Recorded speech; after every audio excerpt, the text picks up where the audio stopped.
Hey guys, welcome back, or welcome if you are new. I hope you're having a fantastic day. In this video, I want to share another in-depth perfume review, and I'm going to be discussing one of the two new fragrances that I actually just purchased at this most recent Sephora Fall Savings event. I currently still have Rouge status for the remainder of this year, so I was able to get this perfume for 20% off, but I'm actually not going to be keeping it. This perfume's going back, and let me tell you what we're talking about. You already know what we're talking about because you saw the title of the video, but this is the brand new LoveShackFancy Secret Crush.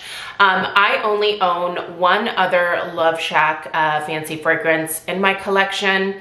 It is the Love on the Beach scent, which I absolutely fell in love with earlier this year. So I ended up purchasing the full size of that bottle, and I was really hopeful for this particular fragrance. When this was first initially released, it was an immediate, like, yeah, get in my cart. I knew that the sale was going to be coming up, so I just decided to wait. But I really thought that based off of the fragrance notes and the little fragrance story that I read, that this one was going to kind of rock my world. And you guys, it hasn't, which is kind of a big surprise. So anyway, in this video, I'm gonna take you through just my thoughts regarding this one and just kind of let you know why it's a flop for me personally. It may not be for you, but if you are interested in picking this one up and you wanna get it at Sephora, at the time this video goes up, the Sephora Fall Savings event should still be happening. So depending on whether you have Rouge VIB or just Beauty Insider status, you can save anywhere between 10 and 20% off of this one at Sephora currently. But yeah. Anyway, let's take a little journey into the Secret Crush here, and let me tell you why this is not the LoveShackFancy fragrance for me personally. So let's get into it. If you are newer to my in-depth perfume reviews, I like to start by reading through the scent story that the brand provides. Oftentimes I find that it is almost easier for me to get a better sense of what the fragrance is gonna smell like by reading through the scent story versus just looking at the top, middle, and base notes. So I'm gonna read through the scent story first, then we'll go through all of the different notes. I am gonna tell you what I smell in this one. More importantly, I am going to tell you how this one changes on my skin when I apply it. And then I will also talk about the overall strength, projection of the fragrance, as well as the lasting power. I also have a little bit of beef with this particular one with regard to the lasting power, but we'll get there in a minute. So let me go ahead and start by reading through the scent story here. So I am literally just pulling this off of the LoveShackFancy website, but I think the description is the same over on the Sephora website. So this reads, a warm and sweet gourmand fragrance that captures a fluffy fantasy version of vanilla. That sounds amazing, right? Like right up my alley. A luminous whipped vanilla creation lifted by a sparkling champagne accord and frosted chantilly cream. Wears and lingers like a dream and has extra staying power from white musk, coconut milk, and sandalwood. So the key notes in this fragrance, we have the whipped vanilla, the champagne accord, the frosted chantilly. Then also through this description, we have white musk, coconut milk, and sandalwood as well. So let me tell you my thoughts on this one, you guys. First of all, I'm going to go ahead and reapply because, quite frankly, I have to. I did just apply this a few short hours ago, but honestly, I can't smell it on my skin anymore. We're gonna discuss the lasting power here in a little bit, but yeah, I'm gonna have to reapply this. I don't necessarily want to because this one really turns on me, you guys. I think this champagne note is just not agreeing with me at all, but let's discuss the packaging here. So the travel size is obviously very basic. The full-size bottles of the Love Shack Fancy perfumes are absolutely gorgeous. I mean, this is just to die for, right? Like, it's absolutely beautiful. I love the big bow on the top, but their travel sizes are pretty basic. So I will say their atomizer is usually really good on their travel sizes. So let's go ahead and put that there. Not gonna apply it to the other arm. Sorry. Okay, right out the gate, it's actually not that bad. When I first apply this, it really is that vanilla and that chantilly. Yeah, definitely the vanilla. It's very creamy whipped vanilla.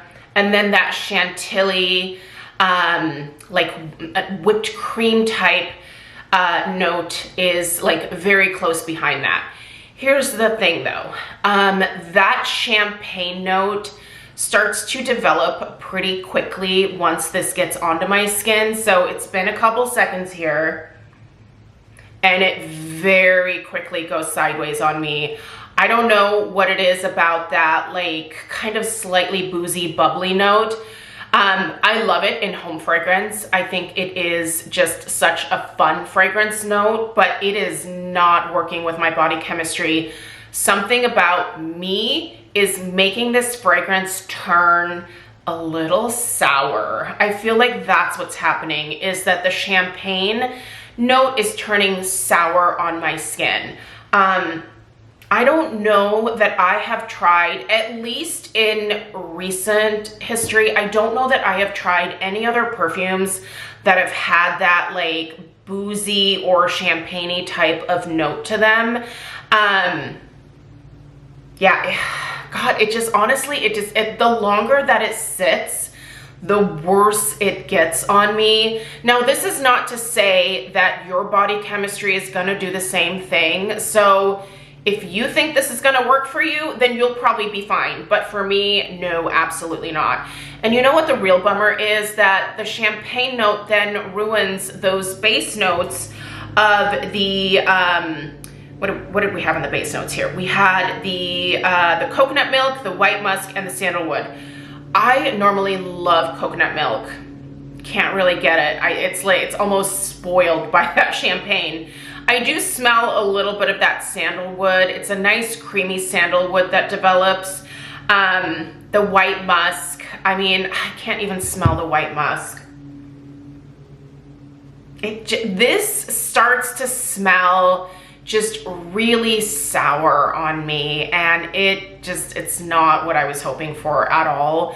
I was hoping for a beautiful, warm, creamy gourmand with a little bit of kick from that champagne note, but yeah, no, this is just not doing it for me. So as far as the scent itself, that's a big fat no with my body chemistry. The overall strength of this fragrance, the projection, it actually is one of those where I think it could be a good kind of neutral scent for somebody, something that's not like overwhelming or offensive. Could be a really nice office type fragrance because it is softer, right? Like it doesn't punch people in the face when you walk into the room. Also, it doesn't really have like the lasting power for that either, but yeah, like it's a softer presentation. And so if this one does agree with your body chemistry, it might be a good fit for kind of an everyday office type of fragrance.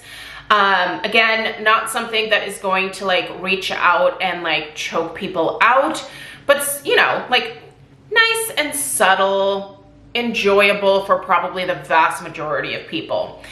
Here's another problem for me though with this one, and this is not a problem with their Love on a Beach fragrance, which I absolutely fell in love with this year. I love that one, and it performs so much better on me than the Secret Crush. The lasting power of this, I would say at most, is like a couple of hours. I don't know why this one disappears so incredibly quickly. Like I said, that's not my experience with the Love on the Beach, but this one, it's virtually gone within a couple of hours. And because it goes kind of stinky on me, I don't really mind that.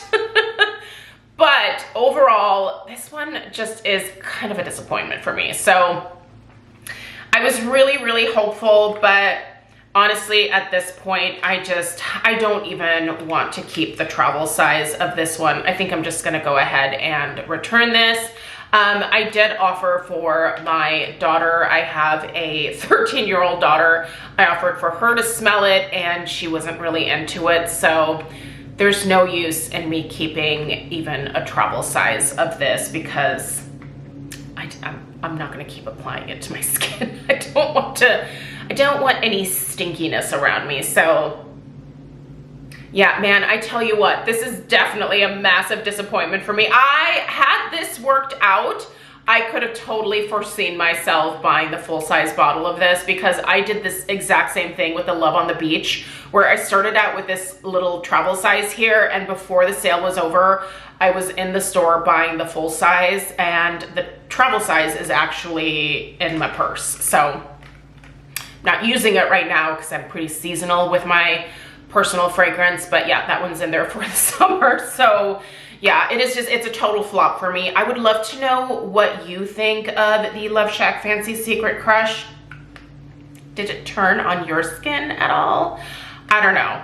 This normally doesn't happen to me, but also within the last year, I have started hormone replacement therapy, and while I've never had, you know, a lot of issues with fragrances turning on me in the past, because, you know, my body chemistry is a little bit different now, there could be some potential for things to go a little wonky in the future. But yeah, I don't know. It is what it is. Your body chemistry can change throughout your life, and things that worked for you at one point may not work, you know, in the future. So for what it's worth, those are my thoughts. Let me know yours in the comments down below. I really appreciate you guys being here. If you're interested in more in-depth perfume reviews, make sure you hit that subscribe button.